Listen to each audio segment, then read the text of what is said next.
नमस्कार मित्रांनो, मी स्वस्तिक आणि स्वागत करतो तुमचं स्वस्तिक ग्राफिक्स या यूट्यूब चॅनलमध्ये. तर याच्या आधी आपण एक व्हिडिओ बनवला होता गृहप्रवेश आणि वास्तुशांती नाही का, पार्ट 1 त्याचं इन्व्हिटेशन कार्डचं. तर सेम आपण आता पार्ट 2 घेऊन आलो आहे. तर चला व्हिडिओला सुरुवात करूया. चॅनलवरती नवीन असाल तर चॅनलला सबस्क्राईब करा, व्हिडिओ शेवटपर्यंत बघा. सगळं आपण मटेरियलसुद्धा फ्री दिलेलं आहे. पार्ट 1चे लिंक तुम्हाला मी डिस्क्रिप्शन बॉक्समध्ये दिले, तिथून तुम्ही बघू शकता. सुरुवात करूया. साईज तुम्हाला 6x8 घ्यायचे आणि तुम्हाला जे मटेरियल दिलं आहे मी ते तुम्ही ओपन करायचं डायरेक्ट फाईलमधून आणि फाईलला पासवर्ड असेल तो व्हिडिओमध्ये तुम्हाला कुठेही दिसेल स्क्रीनवरती.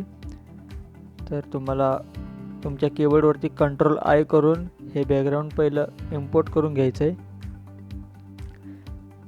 अशा टाईपमध्ये. त्यानंतर बॅकग्राऊंडवरती राईट क्लिक करून पॉवर क्लिप करायचं आहे आपल्या साईजमध्ये आणि असं प्रॉपर सेट करून घ्यायचं आहे अशा टाईपमध्ये. सेट करून घेतल्यानंतर पुन्हा Ctrl+I करायचं कीबोर्डवरती आणि हा शेप तुम्हाला घ्यायचा आहे इम्पोर्ट करून आणि थोडं खाली असं ओढून घ्यायचं आहे. तर मी तुम्हाला तुमच्या भाषेमध्ये सांगतो आहे, कुठलं नवीन रॉकेट सायन्स किंवा असं म्हणजे नाही का, एकदम शुद्ध याच्यामध्ये सांगत नाही.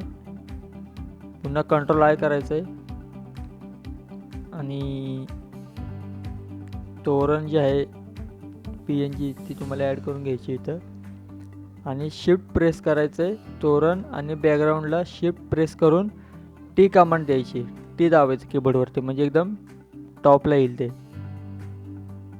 मित्रांनो, मी तुम्हाला शॉर्टकट सांगतो डायरेक्ट, म्हणजे तुमच्या लक्षात येईल आणि डिझाईनसुद्धा तुमची लवकर होईल. पुन्हा Ctrl+I करायचं आहे. Ctrl+I किंवा तुम्ही माऊसने राईट क्लिक केलं तरी इम्पोर्ट येईल, तिथून इम्पोर्ट करा. हे PNG दिले ते अशा टाईपमध्ये सेट करून घ्यायचं आहे. परत Ctrl+I करा आणि आपल्या बाप्पाचं PNG सुद्धा ॲड करून घ्यायचं. सेंटरला घ्यायचं आहे बाप्पाच्या इमेजला आणि मी जो शेप आहे त्याला शिफ्ट प्रेस करून C नाही का, C प्रेस करतो कीबोर्डवरती म्हणजे सेंटरला येईल. त्यानंतर स्नेह निमंत्रण जो टेक्स्ट दिला आहे तो ॲड करून असं सेट करून घ्यायचं आहे राईट साईडला थोडं.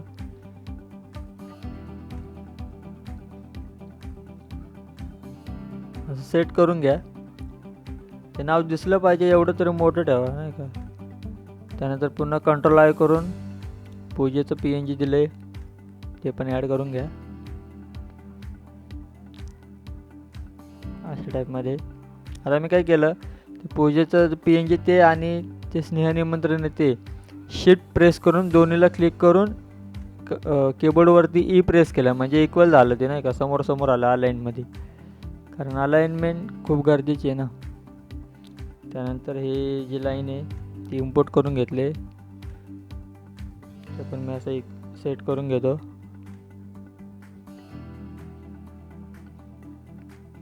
असं मटेरियल दिलं आहे मी तुम्हाला, तिथून डाउनलोड करून घ्या डिस्क्रिप्शनमधून. त्यानंतर परत Ctrl+I करून आपलं जे काय झेंडूचं दोन्ही दिले तुम्हाला, लेफ्ट साईडचं पण दिलं राईट साईडचं पण दिलं आहे. लेफ्ट साईडचं आधी घ्यायचं सेट करून,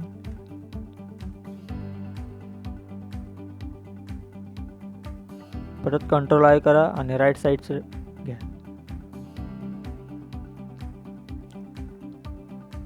व्हिडिओ आवडले तर लाईक करा आणि तुमच्या डिझायनर मित्रांना शेअर करा नक्कीच. परत Ctrl+I करा आणि आपलं जे हे काय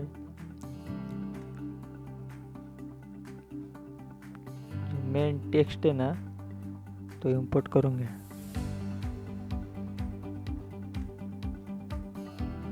आता ह्याच्यामध्ये काय केलं आहे मी, कलर कॉम्बिनेशन बघा.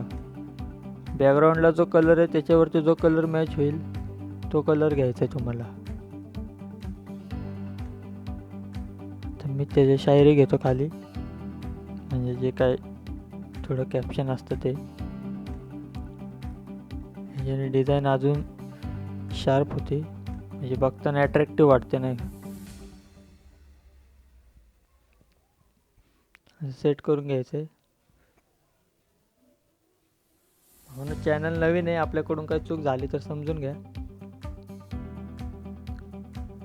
त्यानंतर तुम्हाला काय करायचं आहे, झेंडूचं तोरण दिलं आहे ते इथे असं ॲड करून घ्यायचं इम्पोर्ट करून. ते झेंडूच्या ह्याच्यावरती PNG वरती आणि बॅकग्राऊंडवरती क्लिक करून कीबोर्डवरती L आणि T प्रेस करायचं, म्हणजे लेफ्टला जाईल आणि टॉपला येईल. त्यानंतर कीबोर्डवरती पुन्हा प्लस क्लिक करून वरती तुम्हाला जे मिररचं ऑप्शन दिले त्यावरती क्लिक करा, म्हणजे ते असं रोटेट होईल त्या साईडला, अशा टाईपमध्ये. त्यानंतर हे कीबोर्डवरती R क्लिक करा, म्हणजे राईट साईडला येईल ते.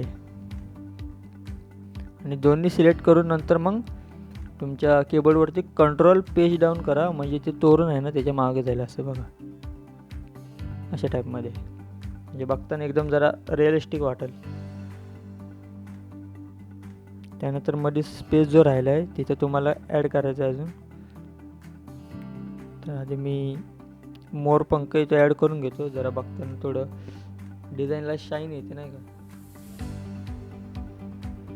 जास्त पण गिचमेट नाही करायची, तर मग डिझाईन लय भरल्यासारखे वाटेल. मग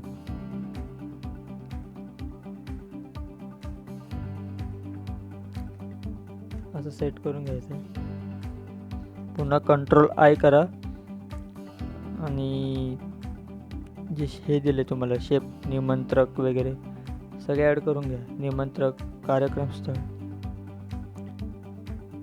किंवा तुम्ही ते सुद्धा तयार करू शकता शेप टूलमधून.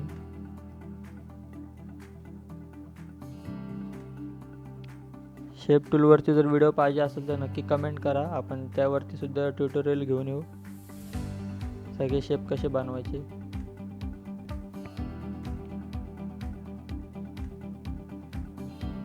त्यानंतर इथे जो काय मध्ये जागा राहिली तिथं आपल्याला डेट आणि तारीख म्हणजे नाही का, वार वगैरे सगळं लिहायचं आहे. त्यासाठी मी काय करतो, आधीच्या दुसऱ्या डिझाईनमधून ते कॉपी करून घेतो.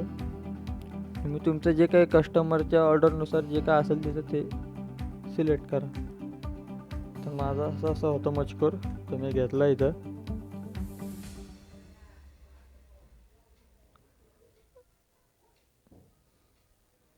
अशा टाईपमध्ये. आणि मी आता ॲडजस्ट करून घेतो वरती, स्पेसिंग खूप होते मध्ये. डिझाईनमध्ये जास्त स्पेस ठेवू नका कुठं, जास्त म्हणजे थोडं फार ठेवा, पण जास्त ठेवू नका.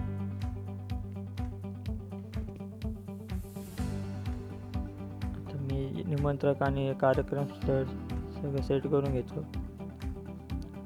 अलाइन करून घ्या सर्व प्रॉपरली, दोन्ही सिलेक्ट करा.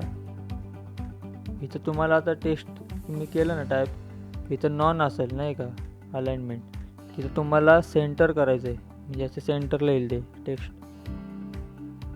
त्यानंतर हे दोन्ही सिलेक्ट करा आणि T करा कीबोर्डवरती, म्हणजे एकदम टॉपला येईल ते.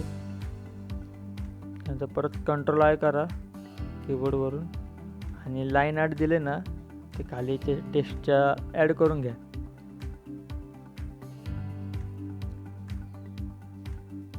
जेवढं तुमचं टेक्स्ट असेल तेवढं तुम्ही घेऊ शकता. तर हे थोडं मोठं आहे तर मी असं स्ट्रेच करतो साईडला, जास्त पण करू नका, नाहीतर मग ते तुटल्यासारखं वाटेल,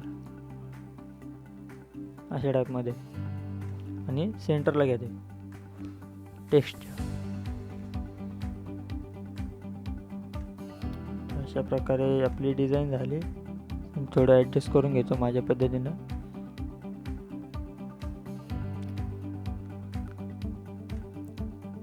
तुम्ही सुद्धा तुमच्या पद्धतीनं थोडं स्पेसिंग वगैरे काय असेल तर ते ॲडजस्ट करून घ्या तिथल्या तिथं. सेंटरला घ्या अशा टाईपमध्ये. हे आपली डिझाईन रेडी झालेली आहे फायनल. तुम्हाला एक परत कंट्रोल आय करून तुम्हाला आता तुमचा जर लोगो वॉटरमार्क लावायचा असेल तर तुम्ही लावू शकता. तर मी तर आता लावतो खाली कोपऱ्यात. आणि आपल्या डिझाईनवरती क्लिक करायचं आहे तुम्हाला. आधी सेट करून घ्या वॉटरमार्क तुमचं. त्यानंतर तुम्हाला बॅकग्राऊंडवरती सिलेक्ट करून माऊसवरती राईट क्लिक करून ते जे काय बॉर्डर आहे ना बाहेरची आउटलाईन काढून टाकायची कलरच्या ह्याच्यामध्ये, कलरमध्ये जाऊन. तर आपली फायनल डिझाईन अशी दिसणार आहे तुम्हाला. आपली फायनल डिझाईन तयार झाली आहे अशा टाईपमध्ये. तर मित्रांनो हा होता आपला पार्ट 2. तर ही फाईल सेव्ह कशी करायची दाखवतो. फाईलमध्ये जाऊन सेव्ह करायचं तुम्हाला. सेव्हवरती क्लिक करून तुम्हाला फाईलला जे काय नाव द्यायचं आहे ते न्या. मी वास्तुशांती एवढंच नाव देतो आणि इथं सेव्ह करून घेतो. सेव्ह केल्यानंतर आता तुम्हाला कस्टमरला प्रिव्ह्यूसाठी पाठवायचं असेल JPG करून व्हॉट्सअपला, तर काय करायचं, सगळं सिलेक्ट करून घ्यायचं आहे आणि परत फाईलमध्ये जायचं आहे कोपऱ्यात. फाईलमध्ये गेल्यानंतर एक्सपोर्टमध्ये जायचं आहे. एक्सपोर्टमध्ये जाऊन तुम्हाला जे काय इथं दिलं आहे ना खाली PDF PNG जे काय असेल तिथं जाऊन फक्त JPG बिटमॅप करायचं आहे JPG आणि एक्सपोर्ट करायचं आहे. जे फाईलला नाव असेल ते ऑटोमॅटिक तिथे येऊन जाईल तुमच्या फाईलला. आणि इथं सिलेक्ट ओनली ठेवायचं कधी पण, म्हणजे तुम्ही जेवढं सिलेक्ट केलं तेवढंच येईल. CMYK असेल ते RGB करा आणि इथं 300 असेल तिथे 400 करून घेते, म्हणजे क्लिअर दिसेल एकदम डिझाईन तुमची, क्वालिटी वाढेल. आणि ओके करा. बस फाईल तुमची JPG कन्वर्ट झाली. आता तुम्ही व्हॉट्सअपला पाठवू शकता. तर भावना हा होता आपला पार्ट 2. अजून पार्ट 3 पाहिजे असेल तर नक्की. आपलं 50 लाईकचं टार्गेट आहे. 50 लाईक कंप्लीट झाल्या तर पार्ट 3 आपण घेऊन येऊ. आणि व्हिडिओ आवडले असेल तर सबस्क्राईब करा, लाईक आणि शेअर करा. धन्यवाद. भेटू पुढच्या व्हिडिओमध्ये. तोपर्यंत बाय बाय.